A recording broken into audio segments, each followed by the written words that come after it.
ایک ڈاکوؤں کا گروہ جو تھا ڈکیتی کے لیے ایک جگہ پہنچا، تو وہاں کھجور کے 3 درخت تھے. ایک درخت خشک تھا یعنی اس میں پھل نہیں لگے ہوئے تھے، دوسرا درخت پھلدار تھا. تو ڈاکوؤں کا سردار نے دیکھا کہ ایک چڑیا جو ہے وہ پھلدار درخت سے اڑتی ہے، خشک درخت پر جاتی ہے، واپس پھلدار درخت پہ آتی ہے، پھر خشک درخت پر جاتی ہے. تو اس نے کہا چکر لگائی جا رہی ہے، کوئی ماجرا ہے. تو اس نے غور سے دیکھا تو کیا دیکھا کہ وہ چڑیا جو ہے وہ پھلدار درخت سے جو ہے وہ کھجور لیتی ہے، اور جب خشک درخت پر جاتی ہے تو وہاں ایک اندھا سانپ منہ کھولے بیٹھا ہے. وہ چڑیا جا کر اس کے منہ میں کھجور ڈال کے آتی ہے، پھر دوبارہ جاتی ہے کھجور لا کر پھر اس سانپ کے منہ میں ڈالتی ہے.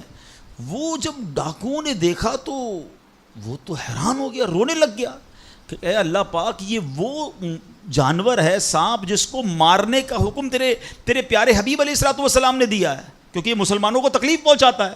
مگر تو نے جب اس کی آنکھیں لی تو اس کے رزق کا انتظام کر دیا اور ایک چڑیا کی ڈیوٹی لگا دی کہ وہ جا کر اس کو کھانا پہنچائے. تو میں تو اشرف المخلوقات ہوں، میں تیرے بندوں کو لوٹ رہا ہوں، اے اللہ تو میری توبہ قبول فرما، میں آئندہ ایسا نہیں کروں گا. یہ رونے لگا. اب یہ سوچ رہا ہے، غیب سے آواز آئی کہ اے فلاں میری توبہ کا دروازہ کھلا ہوا ہے. ڈاکو کہتا ہے یا اللہ میں نے توبہ کی. پھر غیب سے آواز آئی ہم نے تیری توبہ قبول کر لی. اچھا جب اس نے توبہ کی تو اس کے سارے ساتھی سن رہے تھے کہ سردار آپ نے توبہ کی، ہم نے بھی توبہ کی. کہا سوچو تو صحیح، ہم ڈکیتی کر رہے ہیں، ہم چوری کر رہے ہیں، رب جب اس اندھے سانپ کو روزی دے گا تو ہمیں کیوں نہیں دے گا؟ ہم اللہ کی قدرت پر یقین کیوں نہ رکھیں؟ سب نے توبہ کر لی.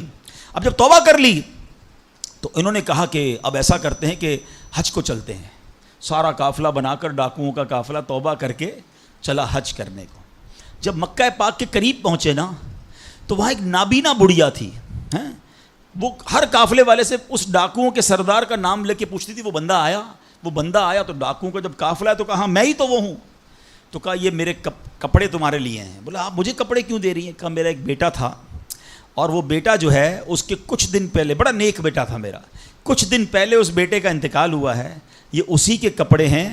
3 دن سے مسلسل نبی پاک علیہ الصلوۃ والسلام میرے خواب میں تشریف لا رہے ہیں اور فرما رہے ہیں کہ اس نام کا بندہ آئے گا، اس کو یہ کپڑے دے دینا.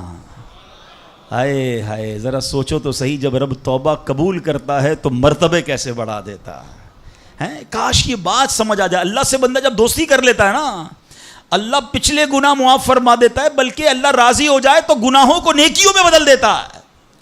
مگر کیسے اس ڈاکو کو توبہ نصیب ہوئی؟ یقین.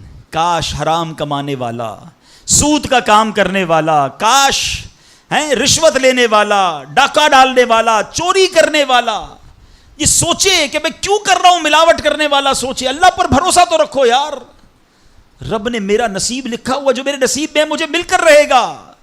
کاش یہ بات سمجھ آ جائے.